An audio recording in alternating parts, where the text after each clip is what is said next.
If you operate a call center, you need to stop using average handle time, or AHT. It's one of the worst and yet most frequently used measurements in call centers.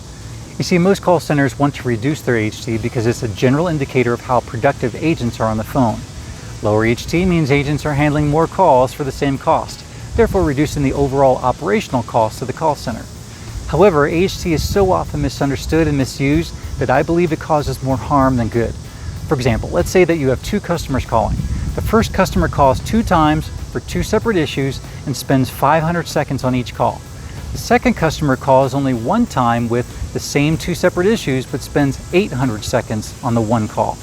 From an AHT perspective, the first customer situation is better because it yields AHT of 500 seconds compared to 800 seconds for the second customer. But is that first customer situation really better? Not at all. From a customer perspective, they're spending 1,000 seconds across 2 calls. That can be very frustrating for a customer who is spending more time on their issues and having to call back a second time to go through authentication and re-explain their situation to a different agent. It's also worse from an operational perspective because the call center is dedicating 1,000 total seconds versus 800 seconds for the second customer scenario. There are 2 better ways to approach this. One is to use the median handle time, which is the 50th percentile instead of the average or mean.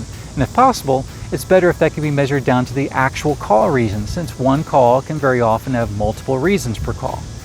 The other option is to measure total handle time, or THT, which I developed to assess the total amount of time spent either by a customer or across the call center.